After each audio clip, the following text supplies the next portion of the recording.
সাল 1119। বৈশাখ মাসের এক খর দ্বীপ্রহরে সূর্যদেবের প্রচণ্ড আগুন ঝরানো গ্রীষ্মের তীব্র দাবদাহে ফেটে পড়ছে চারিদিক। আকাশের পাকচক্রের মধ্য দিয়ে গোল করে উড়ে চলেছে চিল ও শকুনেরা। মাঝে মাঝে তারা ডেকে উঠছে। বৃক্ষরাজ ম্রিয়মান হতে শুরু করেছে। সমগ্র তৃণদল ধীরে ধীরে ধারণ করছে পরিত্রাণ বর্ণ। কোথাও কোনো আনন্দ নেই, কোনো জন্তুর প্রাণের স্পন্দন নেই। সমগ্র মহেন্দ্রগিরি পর্বত জুড়ে দেখা দিয়েছে এক যুদ্ধের অগ্নিস্রোত। দণ্ডায়মান সমগ্র শবর জাতি রাগে ক্রোধে শোধ নেবার জন্য ফুঁসে চলেছে। দলের কিছু কিছু লোক ধনুকের ছিলা বেঁধে নিচ্ছে। কেউ কেউ ধাতু নির্মিত কাঠের বল্লমের অগ্রপ্রান্ত পাথরে ঘষে ধার দিতে শুরু করেছে। আবার কেউ তীরের ফলার ডগায় লাগিয়ে দিচ্ছে শঙ্খচূড়ের বিষ। তাদের পরিকাঠামো মূল যেন গহীন হলাহলের মতো টগবগ করে ফুটে চলেছে।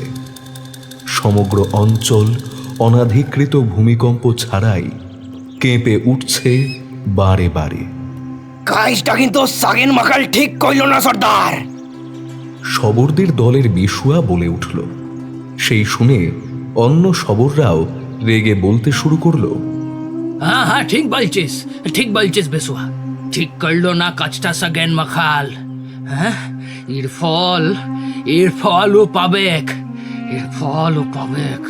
হ্যাঁ, আহা, মুদের দলের কে বেঁচে মেয়ে মরদদের সাথে থেকে কিসের লিগে ও দলকে সব কথা জানাই দিল।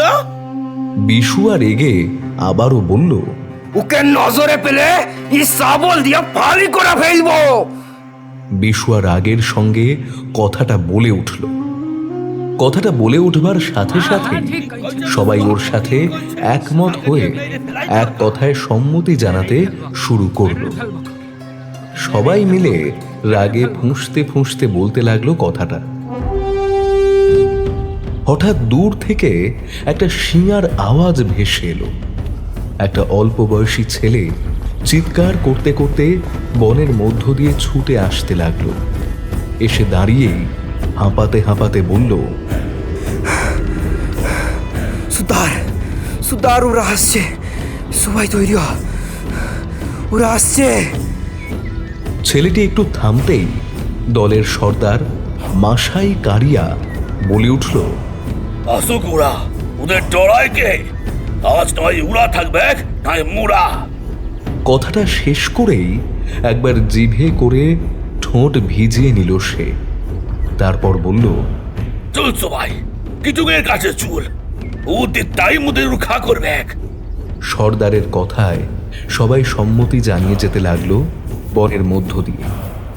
সুপ্রাচীন এই অরণ্যানীর মধ্যে বটবৃক্ষের ছায়া পড়লেও সনসন করে লু বয়ে যাচ্ছে চারিদিকে। খসখস করে মাঝে মাঝেই নড়ে উঠছে পাতাগুলো।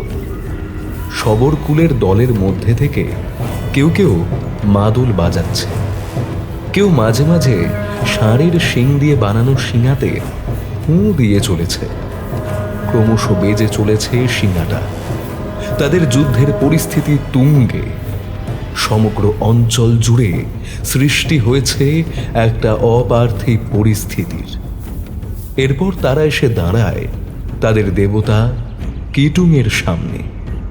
নতমস্তকে দেবতার উদ্দেশ্যে প্রণাম জানায় তারা। দলের সর্দার দেবতার সামনে গিয়ে আস্তে আস্তে করে একটা মন্ত্র পড়ে চলে।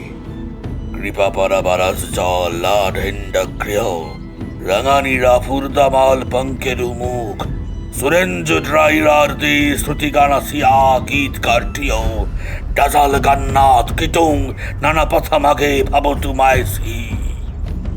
মন্ত্র পড়া শেষ করে দেবতার পায়ের নিচ থেকে একটু ধুলো নিয়ে নিজের কপালে ঘষে নেয়। এরপর সকল যোদ্ধাদের কপালে ছুঁইয়ে দেয় একটু করে ধুলি মাটি। চল সবাই এবার ওদেরকে দেখিয়ে দিব মুরা কি জিনিস আছি বটে। চল চল সেকেন্ডে চল। দলের সর্দার বলে উঠল কথাটা। এরপর দেবতার নামে সকলে জয়ধ্বনি দিয়ে উঠল। শবরকুলের মেয়েরা যুদ্ধে অংশগ্রহণ করতে পারে না, তাদের এমনই নিয়ম আছে। কিন্তু তাদের মন মানে না। তাদের চোখের সামনে আজ হয়তো কত জনের প্রাণ যাবে। দলের সাগেন মাকালের স্ত্রী আর তার ছেলেকে দল থেকে বহিষ্কার করে দেওয়া হয়েছে। খবরটা পাওয়ার পর থেকেই তাদের সন্ধান পাওয়া যাচ্ছে না। তারা এই শবরদের দলের আর কেউ নয়। শবরকুল কখনো ধোঁকা দেয়নি তাদের মাটিকে, তাদের জন্মভূমিকে। কিন্তু শবরকুলকে একই দাগ লাগিয়ে গেল সাগেন মাকাল। ক্রমশ চোখের জল ফেলে চলেছে শবরকুলের স্ত্রীরা। এরপর আরও একবার দেবতার উদ্দেশ্যে প্রণাম জানিয়ে দলের তরুণ ছেলেরা তাদের মায়ের কাছে আশীর্বাদ নিল। পুরুষরা তাদের বউয়ের কাছে আসছি বলে ছুটে চলল যুদ্ধে।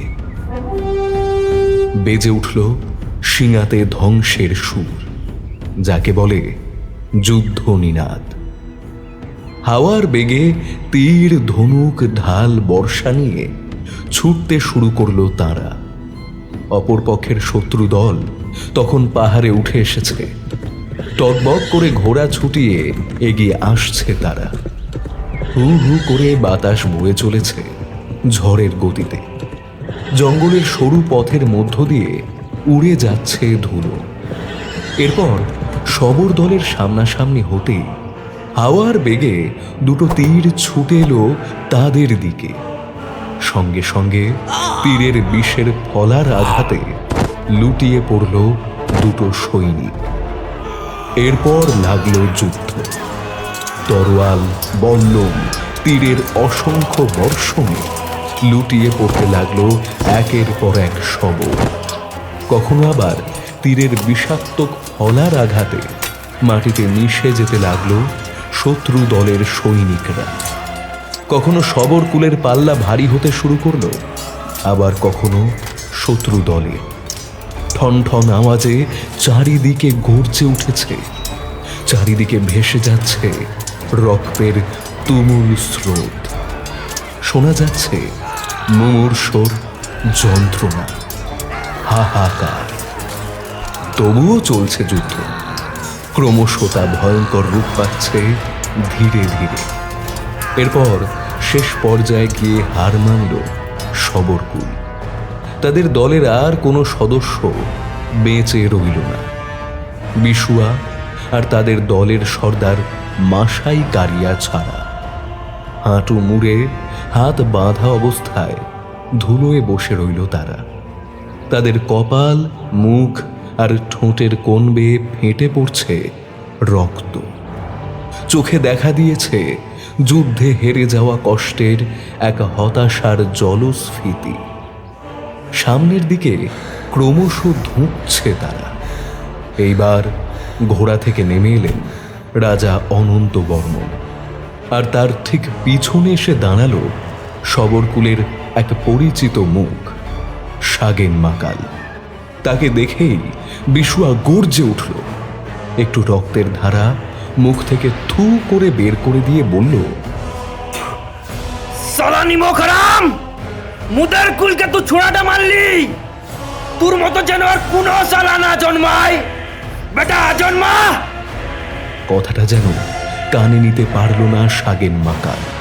জোরে ছুটে এসে কোমর থেকে একটা ধারালো ছোরা বের করে বসিয়ে দিল বিশুয়ার গলায়। গলা থেকে টু শব্দ অব্দি বেরোলো না আর তার। তুবড়ির মতো ছলকে পড়ল রক্ত চারিদিকে। ধক করে বিশুয়ার নিথর দেহটা উল্টে পড়ল মাটিতে। সাগেন মাকালের সারা হাত রক্তে ভরে গেল। ছোড়াটা গলা থেকে তুলে নিয়ে আবার কোমরে গুঁজে নিম্নাংশে পরিধান করা বস্ত্রটায় হাতটা মুছতে মুছতে ঠান্ডা গলায় সাগেন বলল, খুব বেশি কথা বলে এই ছোড়াটা। শবর দলের সর্দার মাসাই কারিয়া রক্তাভ চোখে তাকিয়ে থাকে বিশুয়ার মৃতদেহটার দিকে। দুঃখে, রাগে, ক্রোধে থরথর করে কেঁপে চলেছে সে।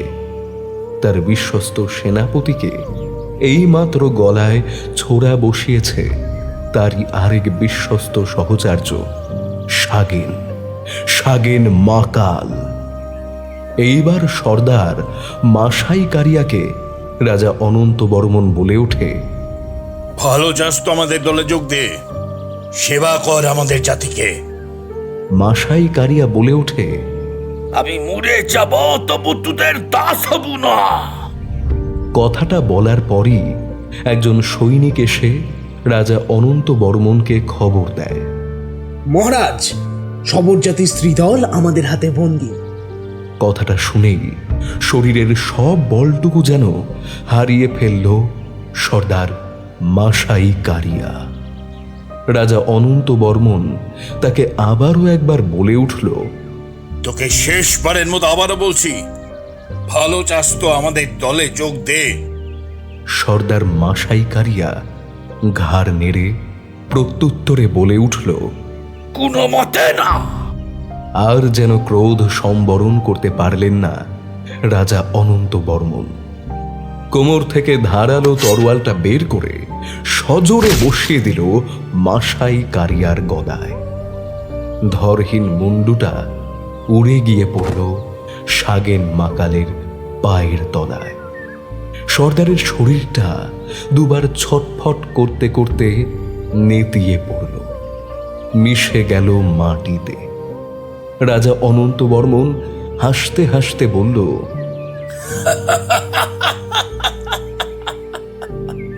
শালা নীচ জাতি, অনার্য। সমগ্র অঞ্চল জুড়ে বেজে উঠল জয় শঙ্খ।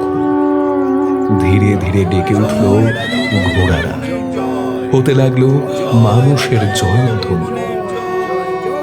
যে অরণ্যের আদিম বনানীর মাঝে এতদিন ধরে থেকে এসেছিল শবরদল, যাকে মাতৃজ্ঞানে মেনেছিল তারা, যেখানে শুরু হয়েছিল ছোট থেকে বড় হওয়ার এক সুবিস্তৃত অধ্যায়, আজ সেই অরণ্যে প্রতিষ্ঠিত হল গঙ্গা সাম্রাজ্য, রাজা অনন্ত বর্মনের সাম্রাজ্য।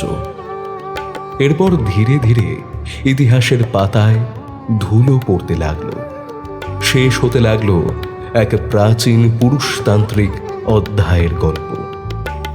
কালের নিয়মে মুছে যেতে থাকলো শবরদের এই যুদ্ধের কথা, সর্দার মাসাই কারিয়ার কথা, বিশুয়া আখারির কথা, আর তাঁদের প্রাণের দেবতা, আদিম দেবতা কিটুংয়ের কথা।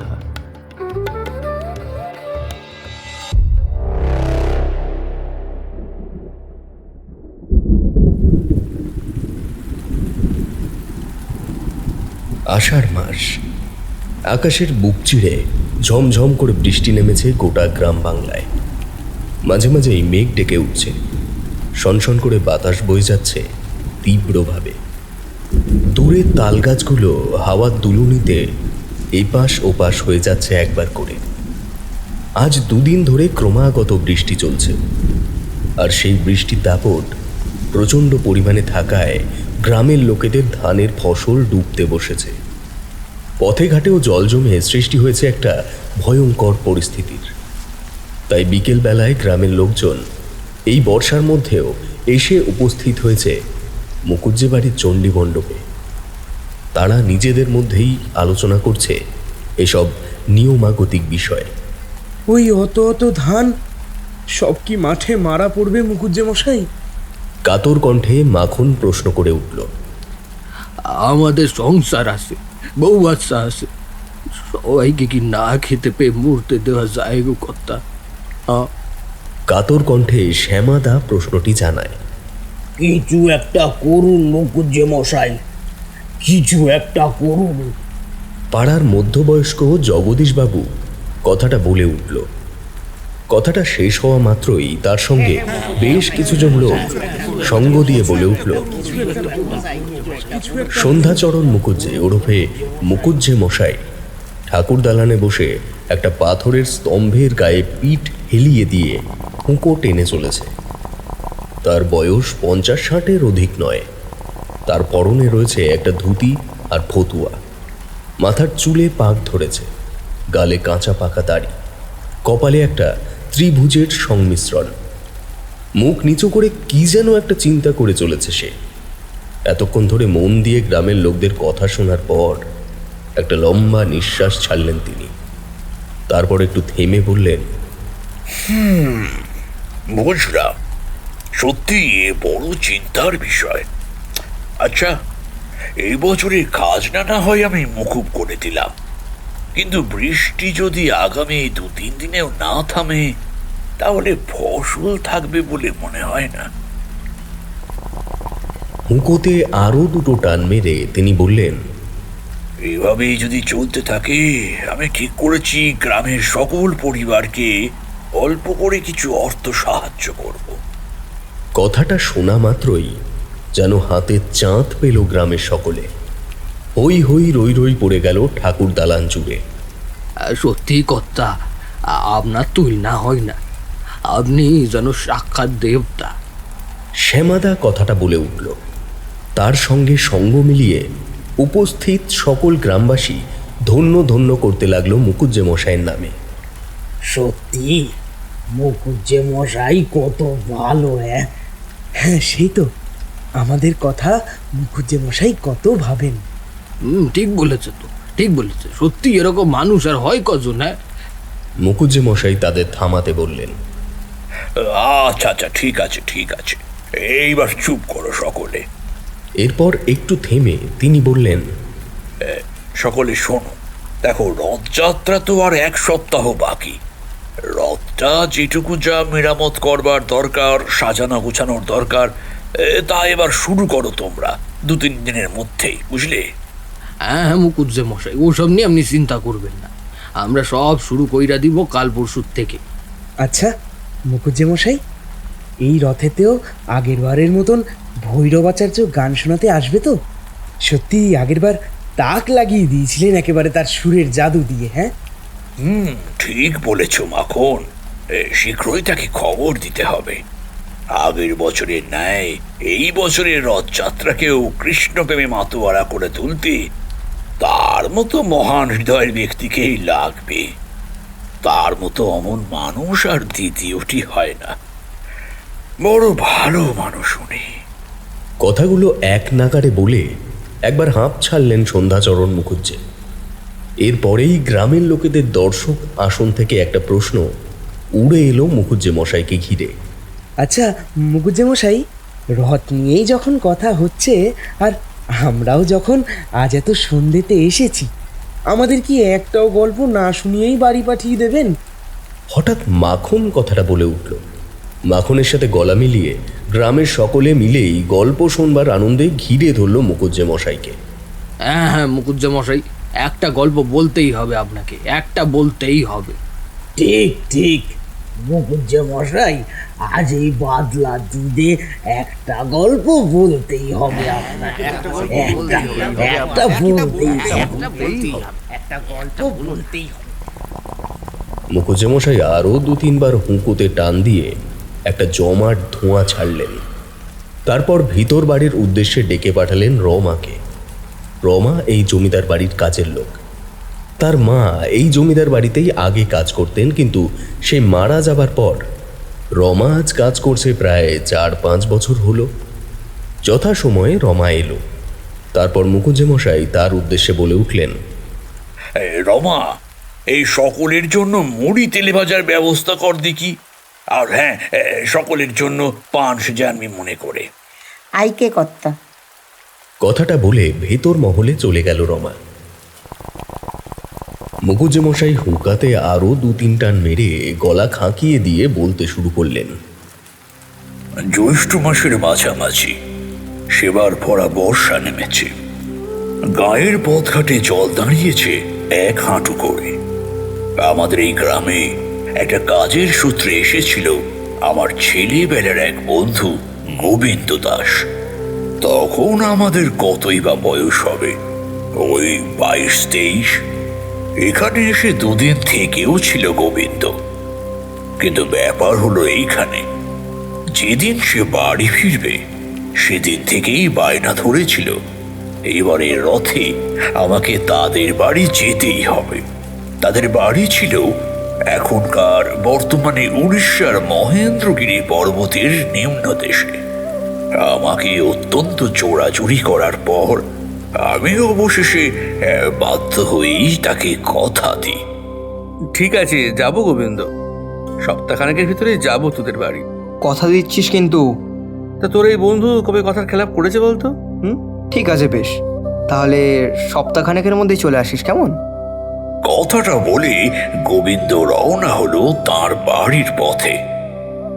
এরপর 1 সপ্তাহ কাটার পর আমিও মা বাবাকে প্রণাম করে বেরিয়ে পড়ি গোবিন্দদের বাড়ির উদ্দেশ্যে। বাবা তখন বেঁচে ছিলেন। ওখানে আমার যাওয়া নিয়ে তিনি নিমরাজি ছিলেন, কিন্তু মা তাকে অনেক কষ্টে সৃষ্টে বুঝিয়ে রাজি করান।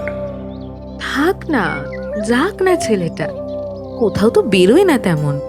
হ্যাঁ, ওই করো মা আর ছেলে মিলে। ছেলে এত বড় হয়ে গেল, কবে যে ওকে সব জমিদারি বুঝিয়ে দিয়ে একটু নিশ্চিন্ত হতে পারবো সে ভগবানই জানে। আপনি দেখবেন একদিন আমাদের সন্ধ্যা জগৎ জুড়ে অনেক নাম করবে, সকলেই তাকে এক ডাকে চিনবে। যেতে দিন ওকে। সেই যেন হয় ঠাকুর, ভগবান রক্ষা করুক ওকে, সুবুদ্ধি হোক ওর। বাবা কথাগুলো বলে ওঠে মাকে। অতঃপর যাত্রা শুরু।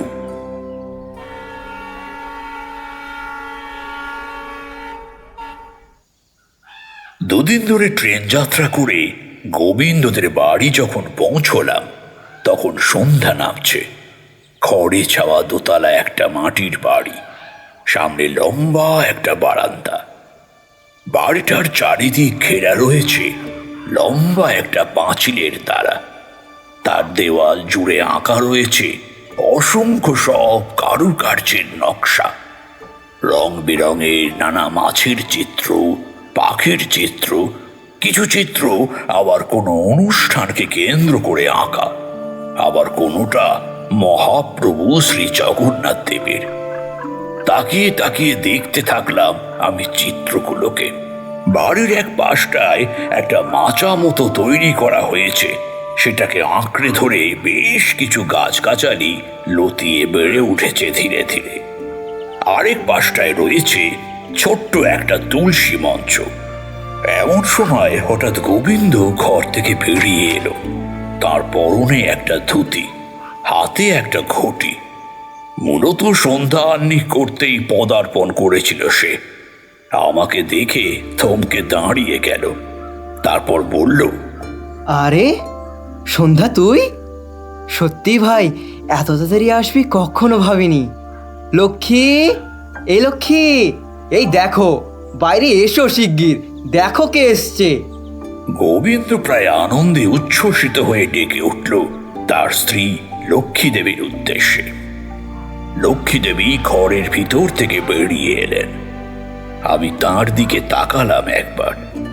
দেবতাদের মধ্যে একটা কথা প্রচলিত আছে, স্বর্গলোকে অবস্থিত অতীব সুন্দরী অপ্সরা নারীকে বলা হয় পদ্ম প্রলোচনা নারী।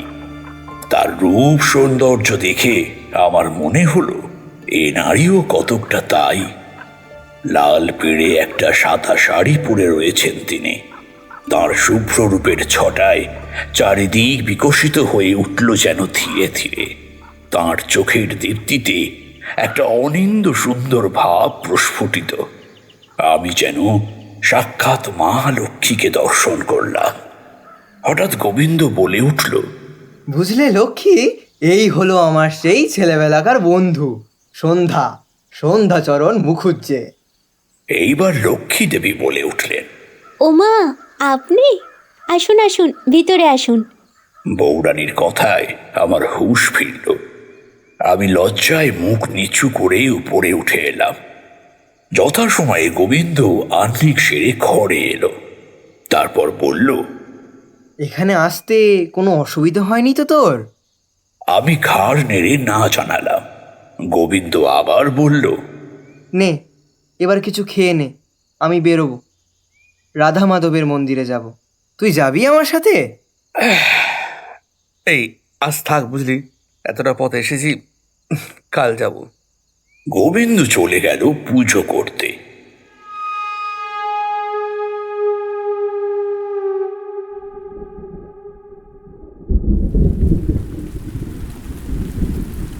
এরপর রমা আর দুজন কাজের লোক মিলে মুড়ি তেলে ভাজা নিয়ে এলো। উপস্থিত সবাইকে সেটা ভাগ করে দিল কাগজের ঠোঙায়। রমা মুখুজ্জেমশাইকে একটা পান দিলেন। সেটা হাতে নিয়ে তিনি রমার উদ্দেশ্যে বললেন, হ্যাঁ, ভালো করে জর্দা দিয়েছিস তো? আইকে কর্তামশাই দিয়েছি। হ্যাঁ, ঠিক আছে, বেশ। কিছুক্ষণ পর একটু তামাক সেজে নিয়ে আসিস। আমার হুকার তামাকটা ফুরিয়ে গিয়েছে। কথাটা শুনে রমা চলে গেল। এরপর মুখুজ্জেমশাই পানটা গালের এক পাশে ভরে চিবোতে চিবোতে বললেন, কই নাও, তোমরা খাওয়া শুরু করো।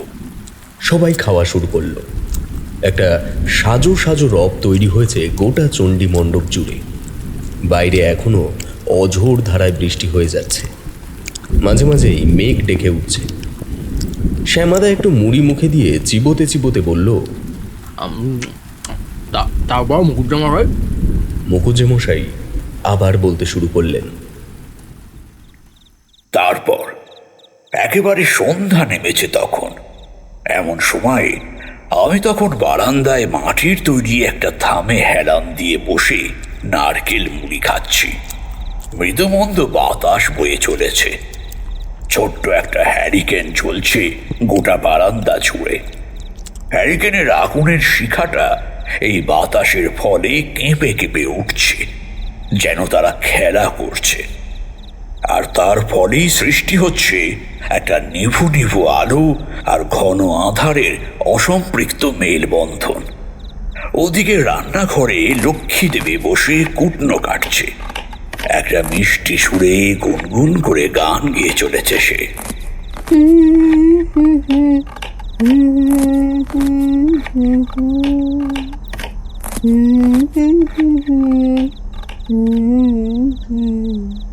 বাইরের আকাশে একটা রূপালী থালার মতো গোল পূর্ণিমার চাঁদ জলজল করছে।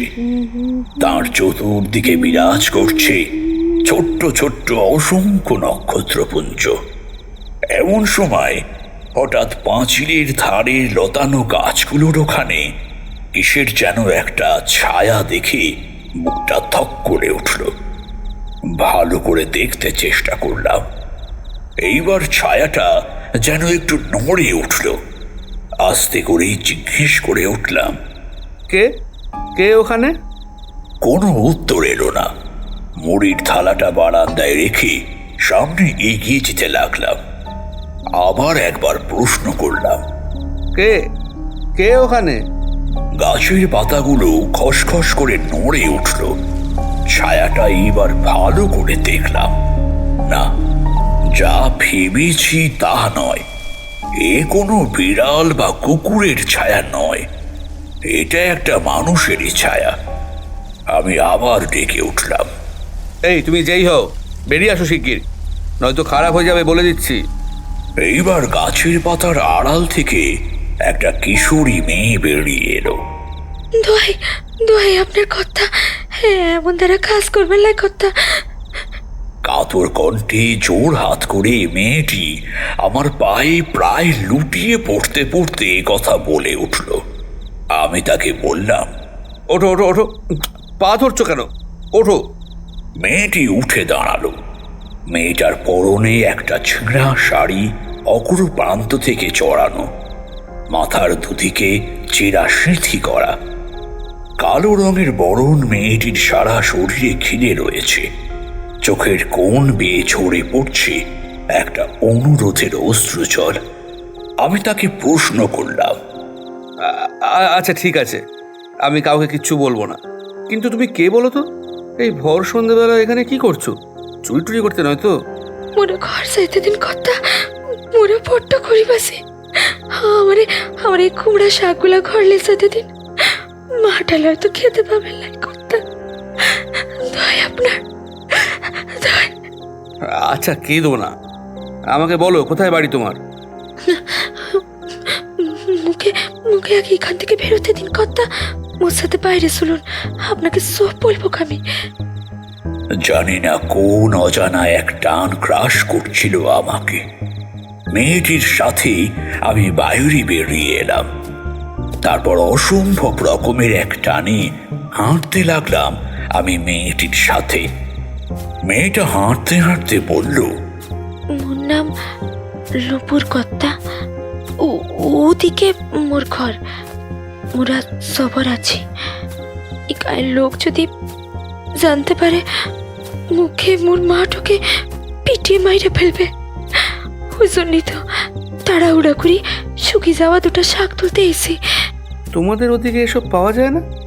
মোদের ওদিকে সব ঢিপি জমি, ওদিকে এসব হয় না কর্তা। বাড়িতে কে কে আছে তোমার? ঘরে মোর বুড়া মাটা ছাড়া আর কেউ লাই। কেন, বাবা নেই তোমার? না কর্তা, বাপটা মরে গেছে। তখন মু অনেকটা ছোট ছিলাম, মাটারও বয়স হচ্ছে, পায়ের ব্যামোয় উঠতে পারে না হুজুর। কিন্তু হুজুর আপনি কে? আমি সন্ধ্যাচরণ মুখুজ্জে। গোবিন্দদের বাড়ি বেড়াতে এসেছি রথযাত্রা উপলক্ষে। মেয়েটা যেন আকাশ থেকে পড়ল, মুখের দিকে হাঁ করে চেয়ে রইল কিছুক্ষণ, তারপর বলল, রথ? রথ কি হুজুর? এ কি, তুমি রথ জানো না? কি করে জানবো হুজুর? এরা কি মোদের এখানে আসতে দেয়? মোদের কুলের কোনো লোক যদি এখানে এসেও পড়ে, তাইলে তার সে আশাই শেষ আশা হয়। কেন শেষ আশা হয় কেন? কি করে এরা তোমাদের সাথে? কোনো উত্তর এলো না কথাটার। আরো একবার মেয়েটির উদ্দেশ্যে ডেকে উঠলাম আমি। এই মেয়ে, উত্তর দিচ্ছ না যে, উত্তর দাও। আবারও সবকিছু নীরবই রইল, কোনো উত্তর এলো না কথাটার। হঠাৎ এইবার আমি পাশ ফিরে তাকাতেই আমার গায়ের রক্ত যেন হিম হয়ে এলো। শরীরের লোমগুলো এক নিমিষে খাড়া হয়ে এলো আমার। কেউ কোথাও নেই, কোথাও প্রাণের কোনো সারা শব্দ নেই। সারা এলাকা জুড়ে বিরাজ করছে একটা থমথমে আবহাওয়া। যতদূর চোখ গেল দেখলাম লম্বা লম্বা বাঁশ গাছের সারি, আর এই লম্বা গাছগুলোর পাতার আড়ালে পূর্ণিমার চাঁদটা ঢাকা পড়েছে। সমস্ত জায়গাটা আচ্ছন্ন হয়ে গেছে একটা গহীন অন্ধকারে। এ কোন অজানা জায়গায় এসে পড়লাম আমি? কেমন যেন একটু ভয়ে ভয়ে করতে শুরু করলো আমার। চতুর্দিকে একবার তাকিয়ে দেখে নিলাম, সারা জায়গাটা জুড়ে আমাকে ঘিরে ধরেছে বাঁশ গাছের তল। শন শন করে হাওয়া বয়ে যাচ্ছে। বাঁশ গাছের ডালগুলো একে অপরের সাথে খসা লেগে মটমট করে আওয়াজ হচ্ছে। কোথাও কোনো বেরোবার পথ দেখা যাচ্ছে না। বুঝতে পারলাম পথ হারিয়েছি আমি। এমন সময় হঠাৎ দূর থেকে দেখতে পেলাম একটা দপ করে আগুন জ্বলে উঠল ওই জায়গাটাকে ঘিরে। বুকটা যেন ফাঁকা হয়ে এলো আমার। ওই আগুনের নিভু নিভু আলোয় দেখতে পেলাম কতগুলো ছায়া মূর্তি ভিড় করেছে ওই জ্বলন্ত আগুনটাকে ঘিরে। আগুনের সামনে একটা হাঁড়ি কাঠে শুয়ে রয়েছে একটা অল্প বয়সী বালকের দেহ। তার ঠিক অপর পাশে একটা লোহার বগি নিয়ে দাঁড়িয়ে রয়েছে একটা হৃষ্টপুষ্ট লোক। আগুনটার আরেক পাশে একটা অল্প বয়সী মহিলা অসম্ভব রকম কেঁদে চলেছে। তাকে ধরে রেখেছে বেশ কিছু লোকজন মিলে। सऱ्या मोर बुलाना रे सऱ्या मोर बुलाना रे ना सऱ्या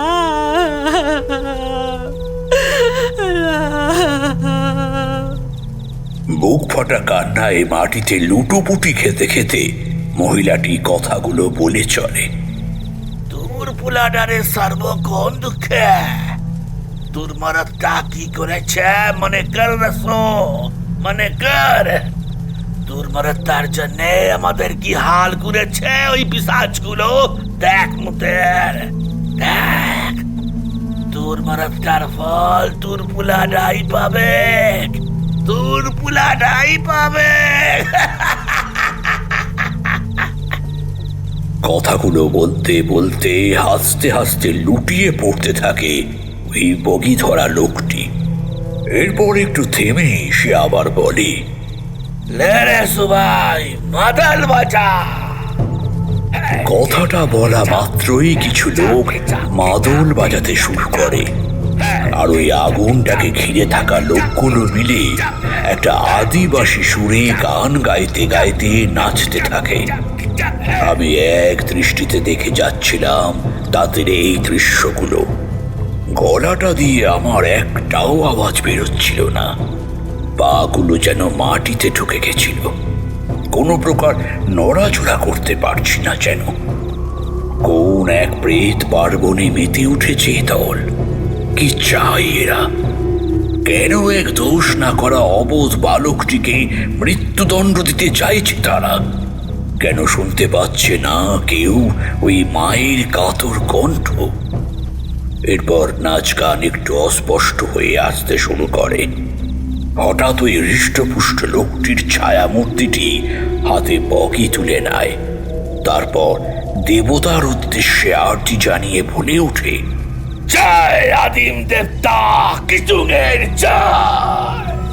কথাটা বলেই সপাটে বগি বসিয়ে দেয় বাচ্চা ছেলেটির গলায়। তীব্র বেগে ছলকে পড়ে রক্তের ধারা। বুক ফাটা কান্নায় ভেঙে পড়ে তার মা। সবাই আবার বাজাতে শুরু করে মাদল, আবার শুরু হয় নাচ গান। এইসব দেখে তখন শরীর আমার থরথর কাঁপতে শুরু করেছে, যেন অবসন্ন হয়ে আসছে ধীরে ধীরে। বুকের মধ্যে ফাঁকা ভাবটা আবার জেগে উঠল। সারা শরীর ঘামে চুপচুপে ভিজে গেছে আমার। জুলফি বেয়ে গড়িয়ে নামছে একটা নোনতা ঘামের ফোঁটা। এইবার ওই মহিলা ছায়া মূর্তিটি যে এতক্ষণ ধরে বুক ফাটা কান্নায় ভেঙে পড়েছিল, সে হঠাৎ উঠে এসে ঝাঁপ দিল আগুনে। আগুনে ঘিয়ে আহুতি দিলে যেভাবে আগুনে দাপট ওঠে, ঠিক সেভাবে হু হু করে আগুনের ফুলকি উঠতে থাকলো উপর দিকে। আমার মুখ দিয়ে আচমকা একটা ভয়ার্ত কণ্ঠে আওয়াজ বেরিয়ে এলো, না! উপস্থিত সকল ছায়ামূর্তি তৎক্ষণাৎ ঘুরে তাকিয়ে দেখলো আমার দিকে।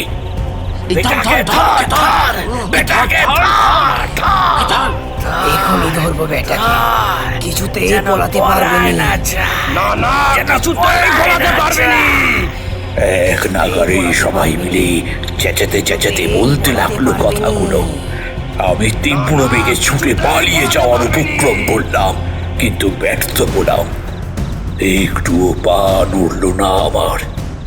মনে হলো যেন ধীরে ধীরে ঢুকে যাচ্ছি আমি মাটির ভিতরে। ওই আদিম নরখাদকের ছায়া মূর্তিগুলো ছুটে এগিয়ে আসতে আসতে আমার উদ্দেশ্যে বলতে থাকলো, তোদের মোরগ লাগবে, মরবি তোরা, সব কয়টা মরবি, কেউ বাঁচবি না, তোরা কেউ বাঁচবি না। করে হাসতে শুরু করলো তারা। কাঁধে একটা হাতের স্পর্শে চটক ভাঙলো আমার। কে? ভয় পেয়ে কথাটা বলে উঠলাম আমি। কে আবার? আমি গোবিন্দ। তুই এখানে কি করছিস? এলি কিভাবে এখানে? সে কখন থেকে আমি আর তোর বউরানী তোকে খুঁজে খুঁজে সারা, আর তুই এখানে? আমি এখানে? হ্যাঁ, আমি এখানে। আরে কি আমতা আমতা করছিস? কি কি তুই কি? চল বাড়ি চল, ভাল লাগছে না, ভাল লাগছে না শরীরটা, মাথাটা ঘুরছে খুব। সেদিন যে আমি কি দেখেছিলাম তার বলিনি গোবিন্দকে, পাছে যদি সে আমাকে ভীতু ভাবে। বাড়ি ফিরে সে রাতে আর তেমন কিছু খেলাম না। ছোট একটা পিতলের ঘটির এক ঘটি গরম দুধ খেয়ে শুয়ে পড়লাম আমি।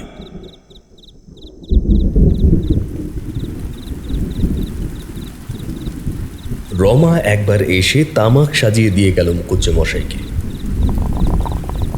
মুখুজ্জেমশাই হুঁকাতে দুটো টান মেরে এক রাশ ধোঁয়া ছেড়ে আবার বলতে শুরু করলেন।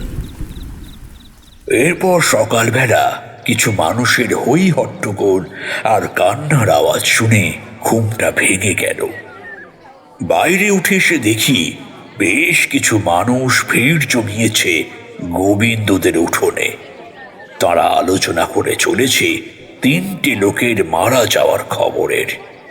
গোবিন্দ বারান্দাটার সামনে একটা কাঠের চেয়ারে বসে রয়েছে, গালে হাত দিয়ে একটা গভীর চিন্তায় মগ্ন হয়ে মনোযোগ দিয়ে শুনে চলেছে ওই লোকগুলোর কথা।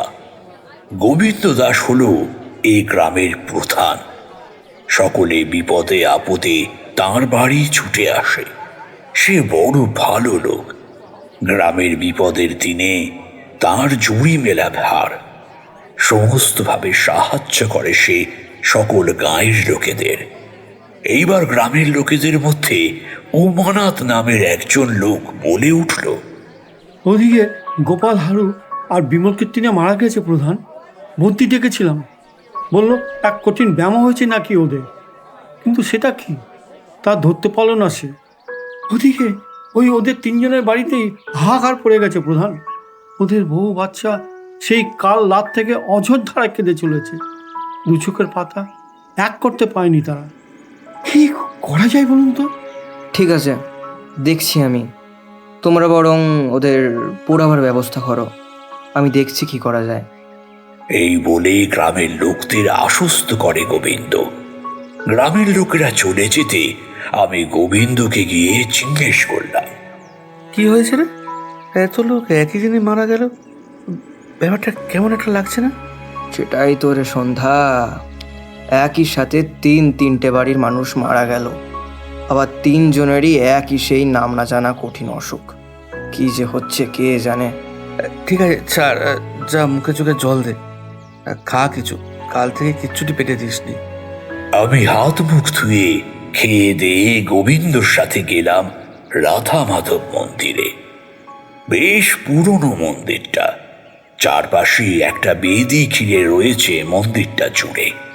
দেখেই বোঝা যাচ্ছে পোড়া মাটি দিয়ে অতি নিপুণ দক্ষতার সাথে তৈরি করা হয়েছে মন্দিরটি। ঠিক তার পাশেই রয়েছে একটা কৃষ্ণচূড়া গাছ। তার ফুলগুলো ক্রমশ একটার পর একটা ছড়ে পড়ছে মন্দির প্রাঙ্গণে। এইবার সিঁড়ি দিয়ে উঠে রাধা মাধবকে দর্শন করলাম আমরা। 1.5 হাত মতন উঁচু একটা অষ্টধাতুর মূর্তি, খুব সুন্দর করে সাজানো হয়েছে তাদের। দেখেই বোঝা যাচ্ছে এইমাত্র সকালের পুজো করে গিয়েছেন ঠাকুর মশাই। রাধা মাধবের মূর্তিটা এক ঝলক দেখে মনটা ভরে গেল আমার। নতমস্তকে প্রণাম জানালাম তার চরণে।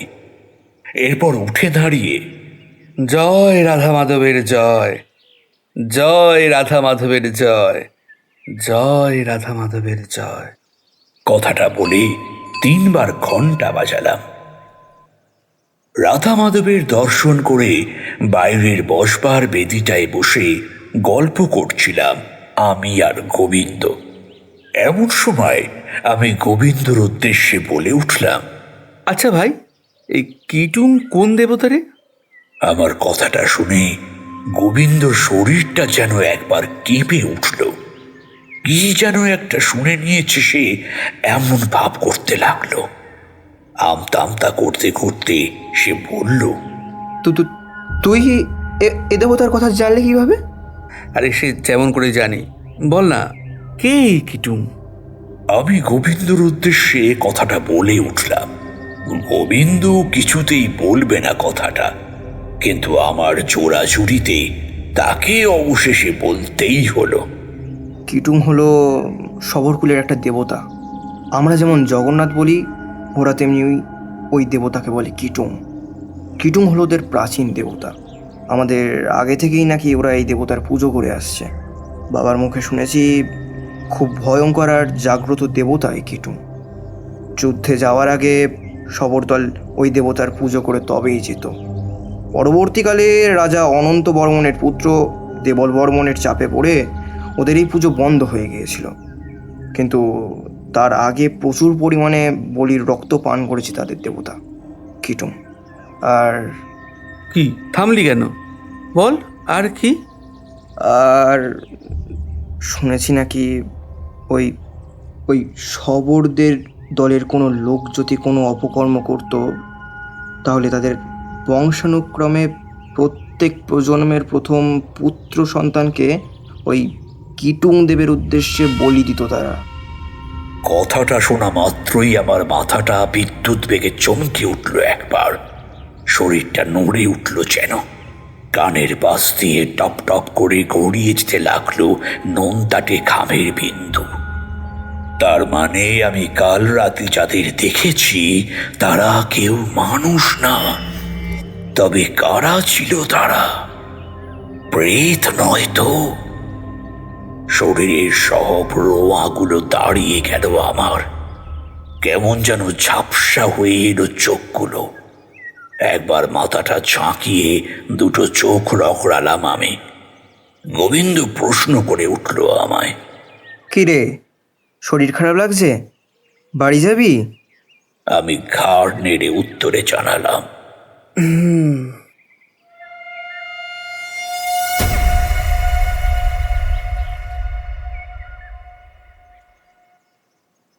বাড়ি ফিরে কিছু বিশ্রামের পর দুপুরবেলা স্নান সেরে খেতে বসলাম আমরা। বৌরানী সেদিন রান্না করেছিল ভীষণ সুন্দর।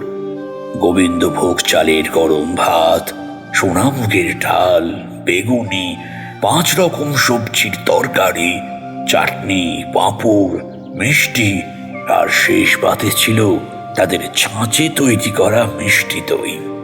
প্রচুর তৃপ্তি ভরে খেয়েছিলাম সেদিন। সে দইয়ের স্বাদ আজও আমার মনে আছে। আজও ভাবলে মনে হয় আমি যেন আবার ফিরে গেছি গোবিন্দদের বাড়ি। বৌরানী রান্না করে খাওয়াচ্ছে, কখনো বা বসে আছি সেই রাধা মাধব মন্দিরে। যাই হোক, এরপর একটা ভাত ঘুম দিয়ে যখন ঘুম থেকে উঠলাম, তখন বিকেলের আলো পড়ে এসেছে। গোবিন্দ চলে গেছে রাধা মাধবের মন্দিরে। আমি বিছানা থেকে উঠে গিয়ে দাওয়ায় বসলাম। বৌরানী এসে বলল, দাদা, বলছিলাম কি, একটু মুড়ি বাতাসা দিই, খান। আর আমি বরং রান্নাঘর থেকে একটু চা করে আনি, কেমন? আমি ঘাড় নেড়ে সম্মতি জানালাম। দাওয়ায় বসে মুড়ি খাচ্ছি, এমন সময় আবার হঠাৎ ওই পাঁচিলের ধারে বসানো লতানো কুমড়ো গাছের পাতাটা নড়ে উঠল একবার। আমি বলে উঠলাম, কে? নুপুর এসছিস নাকি? লতানো গাছটার ধার থেকে নুপুর ঘাড় কাত করে মাথা বের করে আস্তে আস্তে বলল, হাসতে কর্তা বাবু, হাসতে, আপনার বউরানী শুনতে পাবে সে। এরপরই হাত নেড়ে আমায় ডাকতে শুরু করলো সে। আমি আবার এক টান অনুভব করলাম। ধীরে ধীরে এগিয়ে গেলাম তার দিকে। নূপুর আমায় দেখে আলতো স্বরে বলল, কর্তা বাবু, মোর সাথে আসুন, শিগগির আসুন বাইরে, একটা জায়গায় যামু। কাল তুমি আমার একা ছেড়ে দিয়ে কোথায় চলে গেলে জানো? আমি কত ভয় পেয়ে গেছিলাম। কর্তা বাবু, আপনিও ভয় পান? কিন্তু কি করবো বলুন, আমার মা ওই খোঁড়া পালিয়ে খুঁজতে এসেছিল সে মরে। তোমার মা খুঁজতে এসেছিল? কই দেখতে পেলাম না তো তাকে। মেয়েটি আমার কথার কোনো জবাব দিল না, বরং অন্য প্রসঙ্গে চলে গেল। সে বলল, আচ্ছা আসুন মোর সাথে কর্তা মশাই, আজ আর আপনাকে ছেড়ে কোথাও যাবনি। বাড়ি থেকে বেরিয়ে গিয়ে পথে যেতে যেতে আমি তাকে প্রশ্ন করলাম, আচ্ছা নূপুর, তোমার পুরো নাম কি গো, মানে পদবী কি? মোর পুরা নাম নূপুর কারিয়া। আচ্ছা, হ্যাঁ, তা আমরা এদিকে যাচ্ছি কোথায়? মোরা ডুব পুকুর যাচ্ছি মাছ ধরবার লিখকে। মুসি ফেলে এইছি ও পুকুরে, আজ ঘর গিয়া মাছ পোড়া খামু। এই সন্ধ্যাতে মাছ? কি করবো বলুন কর্তা বাবু, সাঁঝের বেলা ছাড়া আর কখন বা মাছ ধরবো? অন্য সময় এই গায়ের লোক মুখে দেখলে তো। কথাটা শেষ করতে পারে না নূপুর, তার গলা কান্নার স্বরে ধরে আসে। এরপর আমরা এসে উপস্থিত হলাম ডুব পুকুরে। পুকুরের চারিদিকটা শান বাঁধানো, তার দুই ধারে দুটো বসবার জায়গা। পুকুর ঘাটটা ডান দিকের একটা কোণ বেয়ে উঠে গেছে একটা হিজল গাছ। তার নিচে অবস্থিত বন জঙ্গলের আগাছাগুলো লতিয়ে উপরে উঠে গেছে গাছটার কাণ্ড বেয়ে। এপার থেকে ওপার পর্যন্ত দেখা যাচ্ছে পুকুরটা, বেশ চওড়া সেটা। একবার আকাশের দিকে তাকালাম আমি, মেঘাচ্ছন্ন হয়ে রয়েছে চারিদিকটা, চাঁদ ঢাকা পড়েছে মেঘের আড়ালে। মাঝে মাঝেই বিদ্যুৎ খেলে যাচ্ছে আকাশের বুক চিরে, কোথা থেকে যেন ঝিঁঝিরা ডেকে চলেছে, সাথে সাথে থেমে থেমে ডেকে উঠছে একটা পেঁচা। এমন সময় নূপুর বলল, কর্তা বাবু নিন বসুন, আপনি মাছ ধরবেন? দুটো ছিপ পুকুরে অর্ধেক ভাসানো ছিল। নূপুর ছিপটা তুলে আঁচলের খুঁট থেকে একটু পিঁপড়ের ডিমের টোপ দিল বড়শিটায়, তারপর সেটা সপাটে ছুঁড়ে দিল জলে। তার দেখা দেখি আমিও তার থেকে একটু টোপ নিয়ে বড়শির ডগায় লাগিয়ে ছুঁড়ে দিলাম পুকুরে। কতক্ষণ এভাবে কেটে গেছে জানি না, একাগ্র চিত্তে জলের দিকে তাকিয়ে আছি। কখন একটা টোপ গিলবে মাছে আর ফাতনাটা নড়ে উঠবে, তখনই সজোরে একটা টান মেরে মাছটাকে তুলব। তখনও বুঝতে পারিনি অন্ধকারটা যেন আরো বেশি ঘনিয়ে উঠেছে, আকাশ ঢাকা পড়েছে আরো গভীর একখানা কালো মেঘের চাদরের ভিতরে। বাতাস থেমে গিয়েছে, স্তব্ধ প্রকৃতি কি এক অনৈসর্গিক ঘটনার জন্য রুদ্ধ নিঃশ্বাসে অপেক্ষা করে রয়েছে। হঠাৎই আমি যেইখানে বসে আছি তার থেকে ঠিক 15-20 হাত দূরে একটা মাছ একবার ভেসে উঠল। এরপর যা দেখলাম তা দেখে হৃৎপিণ্ডটা যেন গলার কাছে এসে ধক করে আটকে গেল।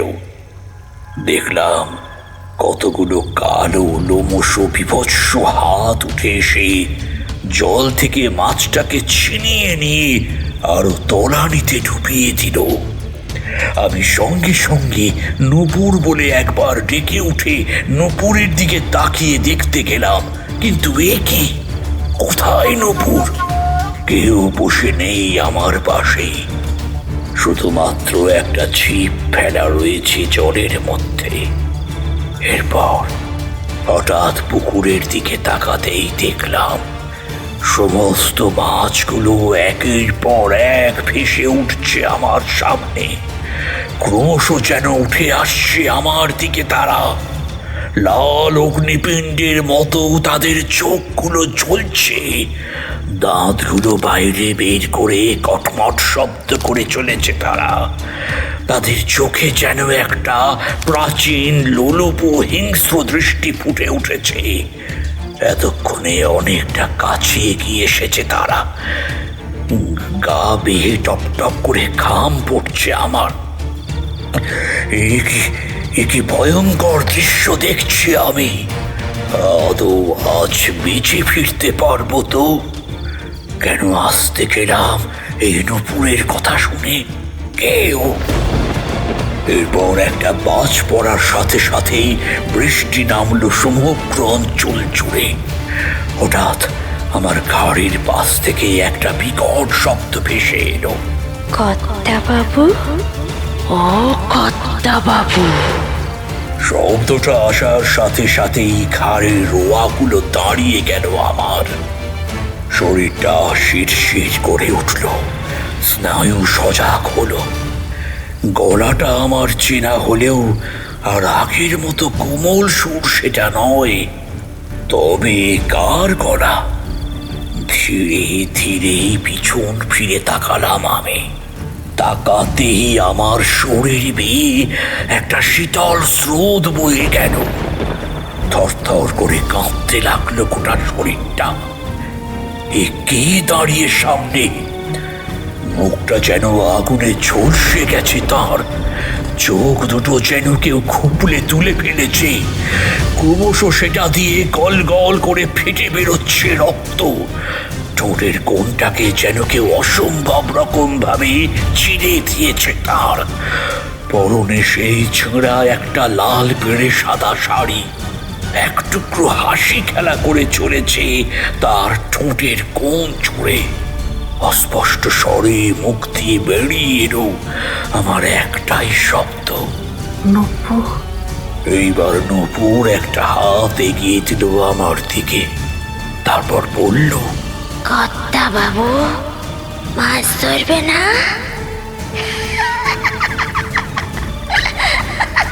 তারপর অসম্ভব রকম হাসতে শুরু করলো সে।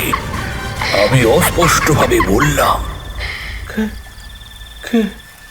কে তোমায় এমন করেছে? নূপুর প্রশ্নটার কোনো উত্তর না দিয়ে পাগলাটে রকমের হাসতে হাসতে বলল, মরবি মরবি মরবি, তোরা সব কয়টা মরবি, কেউ বাঁচবি নে, তোরা কেউ বাঁচবি নে। এরপর ধীরে ধীরে যেন আমার সব কিছু ঝাপসা হয়ে এলো চোখের সামনে। তারপর আর কিছু মনে নেই।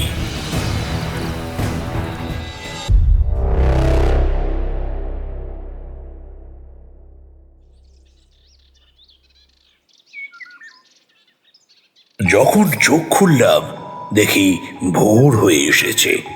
চোখের সামনে ভিড় করেছে কিছু অচেনা মানুষের দল।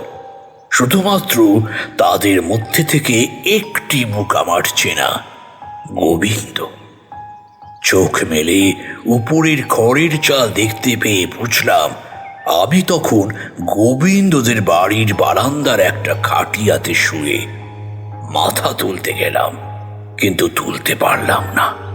অসম্ভব রকমের ভার হয়ে আছে মাথাটা। এখন ঠিক লাগছে? এইবার গোবিন্দ আমাকে প্রশ্ন করল। আমি মাথা নেড়ে উত্তর জানালাম। গোবিন্দ আমার কপালে একবার হাত দিতেই বলল, সর্বনাশ, ছেলের গা তো জ্বরে পুড়ে যাচ্ছে। গোবিন্দ বউরানীকে ডেকে পাঠালো। তারপর বলল, এক ঘটি গরম দুধ করে দাও, আর একটা কম্বল নিয়ে এসো শিগগির ভিতর থেকে, ওর শরীর জ্বরে পুড়ে যাচ্ছে। বউরানী যথাসময়ে এসে আমাকে এক ঘটি দুধ আর কম্বল দিয়ে গেলেন। দুধটা খেয়ে কম্বল দিয়ে ঢাকা দিয়ে শুয়ে পড়লাম আমি।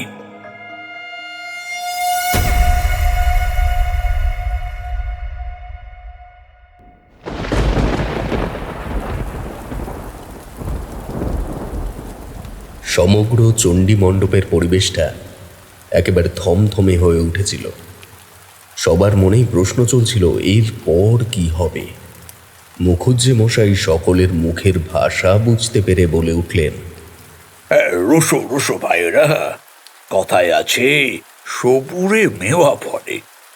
ধৈর্য ধরো, বলছি। এরপর একটা পেতলের গ্লাসে জল খেয়ে গলা ভিজিয়ে হুঁকোয় আরও বার তিনেক টান মেরে তিনি বলতে শুরু করলেন,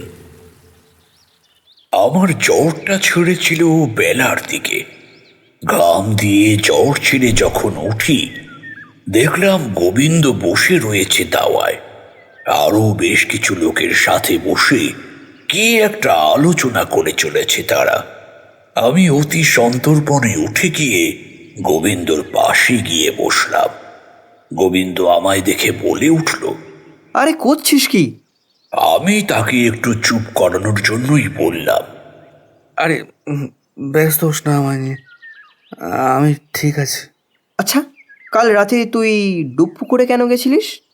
এ তল্লাটে অপবাদ আছে ওই পুকুরকে ঘিরে। ওই পুকুরে কেউ নামলে নাকি সে আর ওঠে না, তাই ওটার নাম ডুব পুকুর। কেন গেছিলিস ওখানে তুই? আমি তাকে প্রথম থেকে সব ঘটনা খুলে বললাম। এরপর সব শুনে গোবিন্দ বলল, বড্ড বেঁচে গেছিস তুই, আমারই ভুল। তোকে সাবধান করা আমার আগেই দরকার ছিল। আচ্ছা, নূপুর কে জানিস? বাবার মুখে একটা কথা শুনেছিলাম, অনেক প্রাচীন যুগে নাকি এ তল্লাটে আগে শবরদের বাস ছিল। তাদের দলের সর্দার ছিল মাসাই কারিয়া, তারই একমাত্র মেয়ে ছিল নূপুর কারিয়া।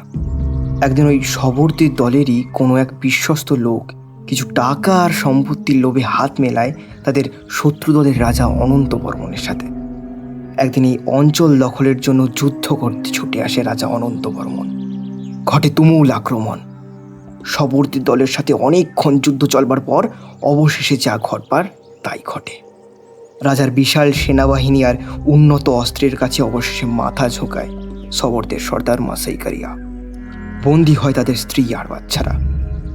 রাজা অনন্ত বর্মন মাসাই কারিয়াকে অনেক করে বলে যে তাদের দলে যোগ দিতে, কিন্তু মাসাই কারিয়া তার নিজের ব্যক্তিত্বে অনড় থাকে। অবশেষে মুণ্ডচ্ছেদ করা হয় তার, আর সমস্ত বন্দী শবরকুলের স্ত্রী আর বাচ্চাদের আগুনে অর্ধেক পুড়িয়ে মারা হয়। তারপর তাদের ওই অর্ধ ঝলসানো দেহগুলোকে ফেলে দেওয়া হয় ওই ডুব পুকুরে। আর তারপর থেকেই ওদের বন্দি প্রেতাত্মা ওখানেই রয়ে গেছে। এতগুলো কথা একসাথে বলার পর গোবিন্দ একটা লম্বা নিঃশ্বাস ছাড়ল। সবাই চুপ করে শুনে চলেছিল কথাগুলো। কারোর চোখের একটা পলক পড়ছে না। থমেরে সকলে তাকিয়ে রয়েছে গোবিন্দর দিকে। এরপর আমি গোবিন্দর উদ্দেশ্যে আরেকটা প্রশ্ন করে উঠি, আচ্ছা, সেদিন ওই বাঁশ গাছের বাগানটার ওখানে আমি একটা নরবলি হতে দেখেছিলাম, কিন্তু ওই ছেলেটা কে ছিল? আর কেনই বা তাকে বলে দিচ্ছিল ওই মৃত শবরদের দলের লোকগুলো? গোবিন্দর উত্তর দেওয়ার আগেই আমাদের অলক্ষ্যেই একটা অল্প বয়সী ছেলে এসে উত্তরটা দিয়ে উঠল, রাতে রাতে রাতে রাতে ওই ছেলেটি আর কেউ নয় ভাই, ওই ছেলেটি ছিল শবরদী দলের যে লোকটি বিশ্বাসঘাতকতা করেছিল তার ছেলে, শাঘিন মাকালের ছেলে।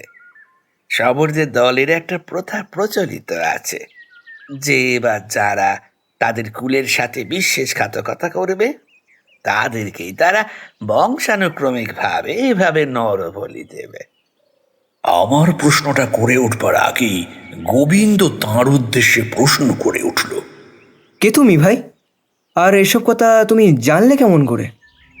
সব জানি আমি, কিন্তু কিভাবে জানি তা প্রশ্ন করো না, কারণ তার উত্তর আমি জানিনি। ছেলেটি বলে উঠল কথাটা।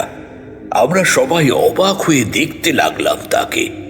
রোগা ছিপছিপে ধরনের চেহারা ছেলেটির, গায়ের রং তামাটে, আধুর গা, পরনে শুধুমাত্র একটা সাদা ধুতি ছাড়া আর কিছু নেই। বয়স আনুমানিক ওই 22-23 হবে। কোমরে একটা বাঁশি মোজা ছেলেটির, খালি পায়ে অসংখ্য ধুলো মাখানো রয়েছে তার।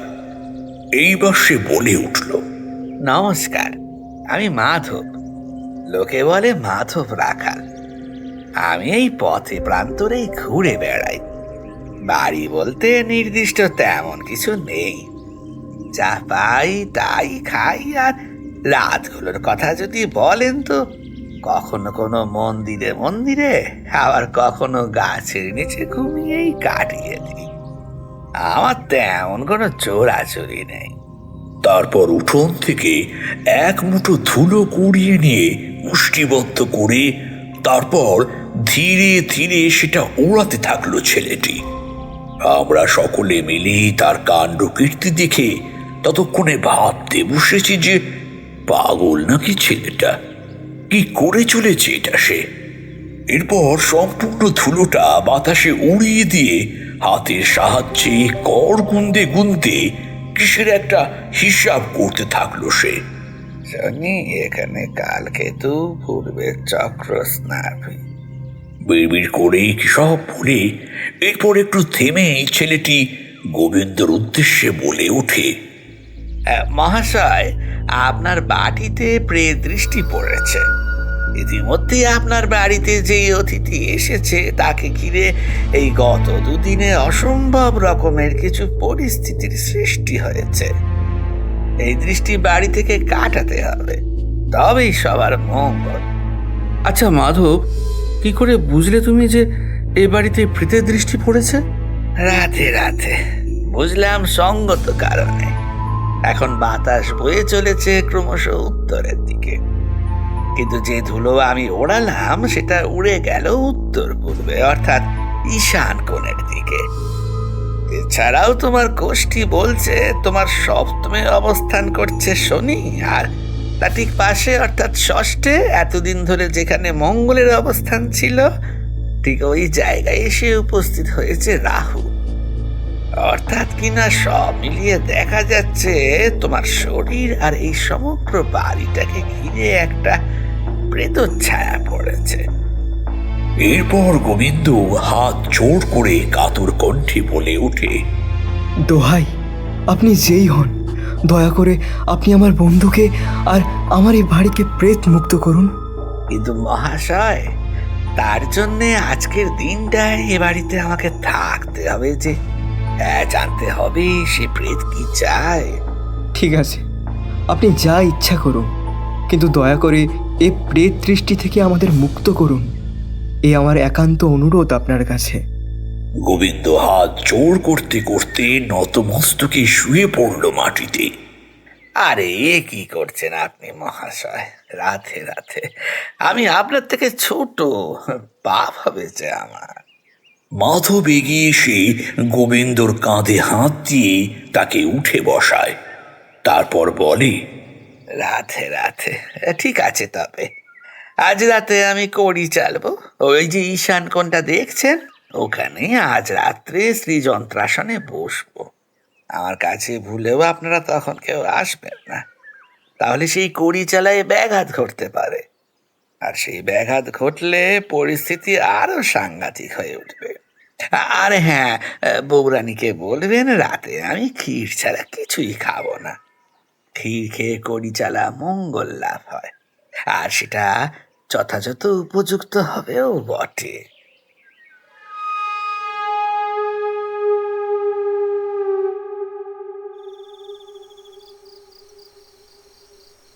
সেদিনটা গোবিন্দদের বাড়িতেই ছিল মাধব। রাতে ক্ষীর খেয়ে বাইরের দাওয়ার খাটিয়াতে এসে বসেছিল সে। এমন সময় গোবিন্দ তাকে এসে জিজ্ঞেস করল, আপনি কড়ি চালবেন কখন? মধ্যরাত্রিতে। এরপর আর কোনো প্রশ্নের উত্তর দেয়নি সে। গোবিন্দ তাকে এরপরও আরো কিছু প্রশ্ন করেছিল, সে কিন্তু তার নিচের মধ্যে অনড় রয়ে গেছিল। আকাশের দিকে এক দৃষ্টিতে তাকিয়ে মুগ্ধ হয়ে কি যেন মনে মনে চিন্তা করে চলেছিল সে। শুধু তার মাঝে মাঝে ঠোঁট দুটো কেঁপে উঠছিল, আর আকাশের দিকে মাঝে মাঝেই হাত দেখিয়ে নিজেকেই বলে উঠছিল, কালপুরুষ, সপ্তর্ষি মণ্ডল, বৃশ্চিক।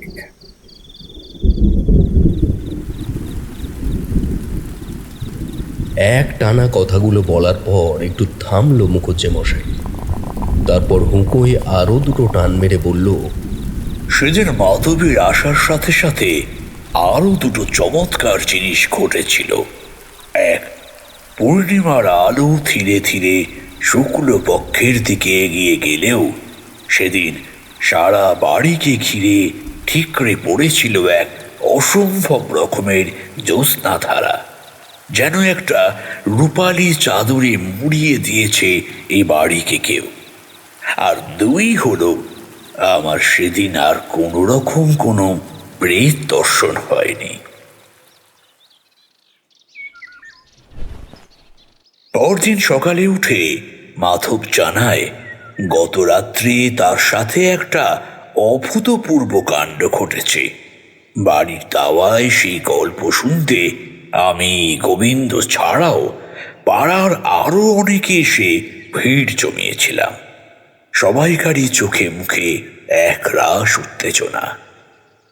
এক দৃষ্টিতে তাকিয়ে রয়েছে সকলে মাধবের মুখের দিকে। এমন সময় মাধব বলে ওঠে, রাধে রাধে, অস্থির হবেন না মহাশয়গণ, আমি বলছি। কাল রাত্রে আমি ঈশান কোণে শ্রীযন্ত্র এঁকে কড়ি চালি। তারপর হঠাৎ দেখি 2টো কড়ি ছিটকে গেল ওই সরভুজটার বাইরে। চারিদিকে তাকিয়ে দেখলাম, না, কোনো হাওয়া নেই, সবকিছু নিশ্চল। তবে এই কড়ি বাইরে যায় কি করে? তারপর হঠাৎই কোথা থেকে একরাশ হাওয়া এসে আমাকে নাড়িয়ে দেয়। চোখে মুখে ধুলো ঢুকে যাওয়ার ফলে আমি কিচ্ছু দেখতে পাচ্ছিলাম না। ছনছন করে ক্রমাগত হাওয়া বয়ে যাচ্ছিল। এমন সময় আমি আজ্ঞা চক্র প্রস্ফুটিত করি। এরপর হঠাৎ আমি দেখি ওই হাওয়া যেন আমাকে কোনো এক অচিন্তপুরের শূন্য স্থানে এনে ফেলেছে। সেই টালমাটাল হাওয়া ক্রমশ লঘু হতে শুরু করে। ধীরে ধীরে চোখ খুলি আমি। এরপর যা দেখি তাতে আমার যেন মাথাটা ঘুরে যায় একবার। দেখি আমি কোনো এক অতল সমুদ্রের পাড়ে এসে দাঁড়িয়েছি। সমগ্র সমুদ্রের চারিপাশকে ঘিরে রয়েছে একটা নীলাভ আলো। চারিদিক থেকে সমুদ্রের নোনতা গন্ধ ছাড়াও আরো একটা সুন্দর মনোমুগ্ধকর গন্ধে সারা জায়গা ছেয়ে গেছে। আকাশের দিকে তাকিয়ে দেখলাম সমগ্র আকাশ জুড়ে একটা রূপালী থালার মতো চাঁদ উঠেছে। আর সেই চাঁদটাকে ঘিরে রয়েছে অসংখ্য ক্ষুদ্র ক্ষুদ্র চকচকে মুক্তদানার মতো কিছু নক্ষত্রপুঞ্জ। এরপর হঠাৎ যেন আকাশ থেকে এক দৈব বাণী হলো। এরপর একটা আলোয় চারিদিক ফেটে পড়তে লাগলো। ধীরে ধীরে একটা মুখ ভেসে উঠতে লাগলো সামনে। ক্রমশ তা ধীরে ধীরে স্পষ্ট হলো। এরপর হঠাৎ ওই মূর্তি বলে উঠল, আমি কালের নিয়ম সঞ্চারক শ্রী জগন্নাথ।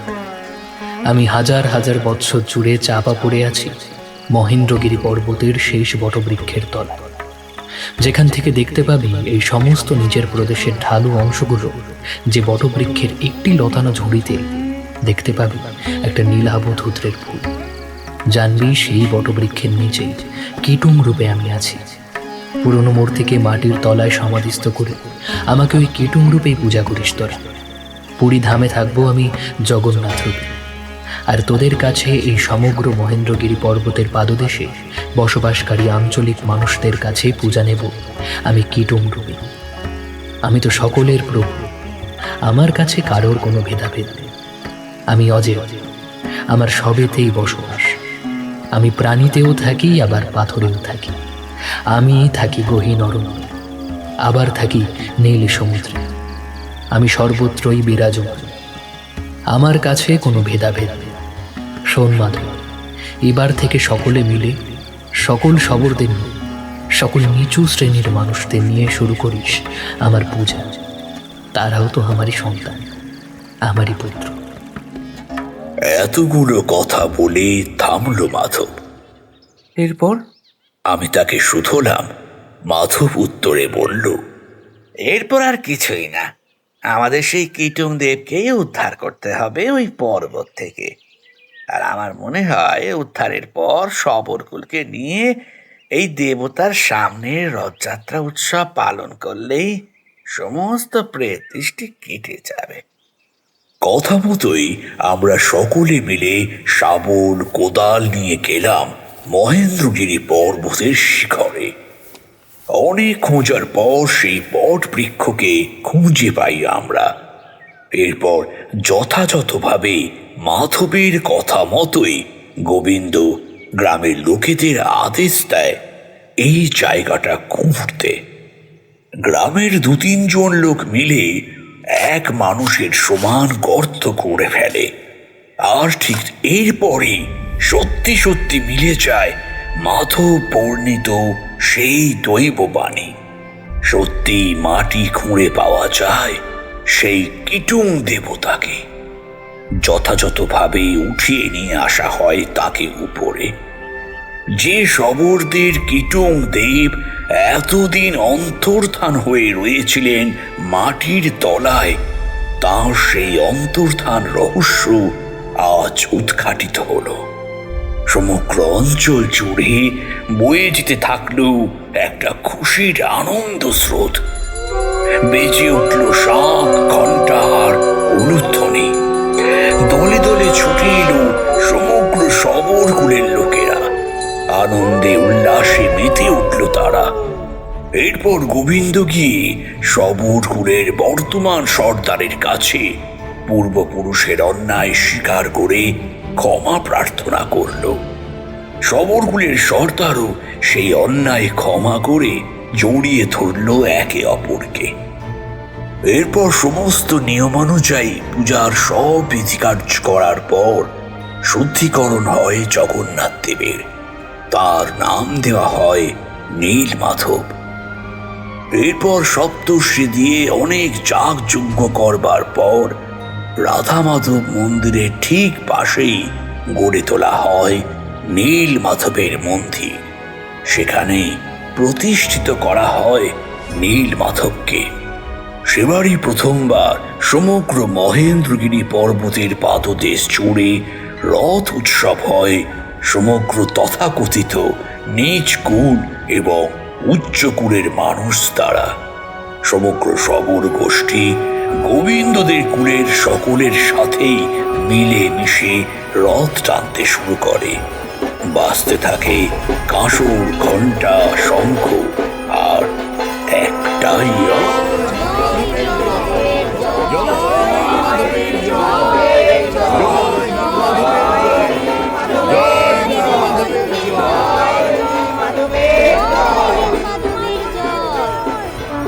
এরপর একটা সময় রথ উৎসব শেষ হয়। নীলমাধবের অন্তর্ধান রহস্য উদ্ঘাটন থেকে রথযাত্রা শেষ হওয়া পর্যন্ত আমাদের সঙ্গে ছিল মাধব।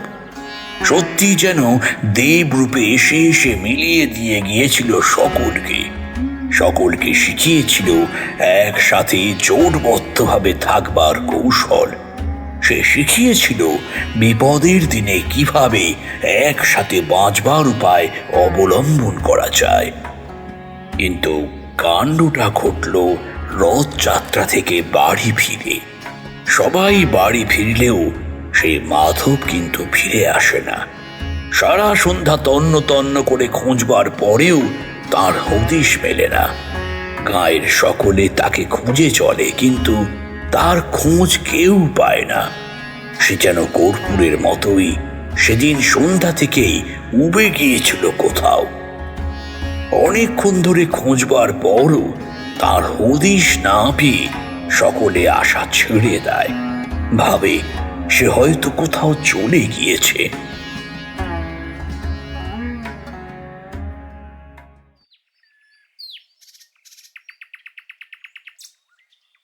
পরদিন ভোরবেলা ঘুম থেকে উঠে আমি গোবিন্দদের বাড়ির দাওয়ার কাছে একটা চিঠি কুড়িয়ে পাই, আর তার সঙ্গে পাই একটা ময়ূরের পালক। চোখ রোগড়ে তাড়াতাড়ি চিঠি আর ময়ূরের পালকটা তুলে নিয়ে খুলে পড়ি চিঠিটা।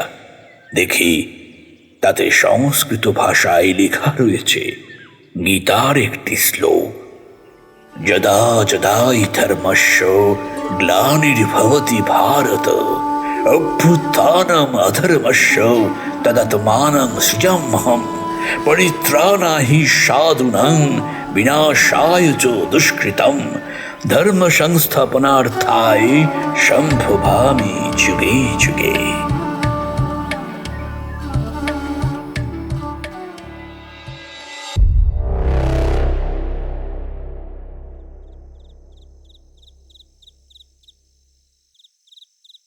গল্পটা শেষ করে মুকুজ্জেমশাই এবার একটা লম্বা নিঃশ্বাস ছাড়েন। বৃষ্টিটাও একটু ধরে এসেছে এতক্ষণে। এরপর হঠাৎ শ্যামা প্রশ্ন করে ওঠে, আচ্ছা, এরপর থেকে সেখানে থাকাকালীন আপনি আর কখনো নুপুরকে দেখতে পেয়েছিলেন? মুকুজ্জেমশাই হুঁকায় দুটো টান মেরে উত্তর দেন, না, মাধবের কৃপায় আর কখনো দেখতে পাইনি নূপুরকে। হয়তো নীল মাধবের স্থাপনের পর থেকেই তার প্রেত দৃষ্টি কেটে গেছিল আমার আর ওই বাড়ির উপর থেকে। আসলে কি বলতো, আমরা মাঝে মধ্যেই এমন কিছু পরিস্থিতির সম্মুখীন হই, তার আর হিসাবটা আমরা মেলাতে পারি না। বারবার একের পর এক প্রশ্ন আমাদের মাথায় জট বাঁধতে শুরু করে। আমরা সর্বদা চাই মৃত্যুর থেকে পালিয়ে বাঁচতে, অথচ মৃত্যুই হলো সবচেয়ে সহজ, বেঁচে থাকাটাই হলো কঠিন। এরপর মাখন প্রশ্ন করে উঠল, আর ওই মাধবের দেখা আপনি আর কখনো পেয়েছিলেন? মুকুজ্জেমশাই ঘাড় নেড়ে একটা লম্বা নিঃশ্বাস ছেড়ে বললেন, হ্যাঁ, আরো একবার মাধবের সাক্ষাৎ আমি পেয়েছিলাম। হ্যাঁ, তবে সে গল্প আলাদা, ও গল্প অন্য একদিন হবে ক্ষণ। হ্যাঁ, বৃষ্টি যে ছেড়ে এলো। এই কাল কথা হবে তোমাদের সাথে রথযাত্রার এবারে নিয়ম বিধি নিয়ে। আজ উঠি তবে মাখন। জয় জগন্নাথ, জয় জগন্নাথ, জয়।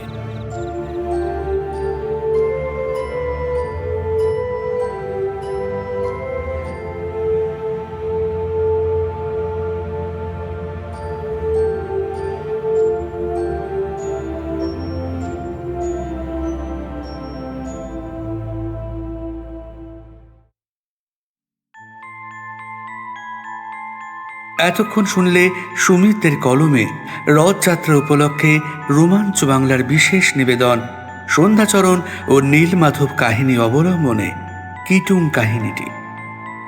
গল্পটি ভালো লেগে থাকলে অবশ্যই চ্যানেলটি সাবস্ক্রাইব করে দিও এবং অন্যদের সাবস্ক্রাইব করতে উৎসাহ দিও। ধন্যবাদ। আজকের গল্পের প্রত্যক্ষ কথক সন্ধ্যাচরণের ভূমিকায় সৌরভ সাহা, এছাড়া পরোক্ষ কথকের ভূমিকায় অভিক সাহা ও প্রতাপ বসু। এছাড়াও বিভিন্ন চরিত্রে অংশগ্রহণে সৌরভ, প্রদীপ্তা, সুমিত, সন্তু, দেবাজিৎ, শুভ স্বপ্না, অন্তরা, খুশি, প্রতাপ, অভিক, গণেশ দত্ত, অনু বসাক, প্রিয়নাথ মুখার্জি ও উদয় সাহা। গল্পটির শব্দগ্রহণ ও আবহে দেবদত্ত, প্রচ্ছদ ও প্রচার অঙ্কনে মিনি ম্যালি। গল্পটির নাট্যরূপ ও সামগ্রিক পরিচালনায় আমি সৌরভ সাহা। তাহলে আজকের মতো আসি বন্ধু। ভালো থেকো, সুস্থ থেকো, সকলকে ভালো রেখো। ফিরে আসছি খুব শিগগিরই তোমার মনের মতো আরও একটি গল্প নিয়ে। আর হ্যাঁ, গল্প মানেই রোমাঞ্চ বাংলা। শুনতে থাকো, গল্পে থাকো।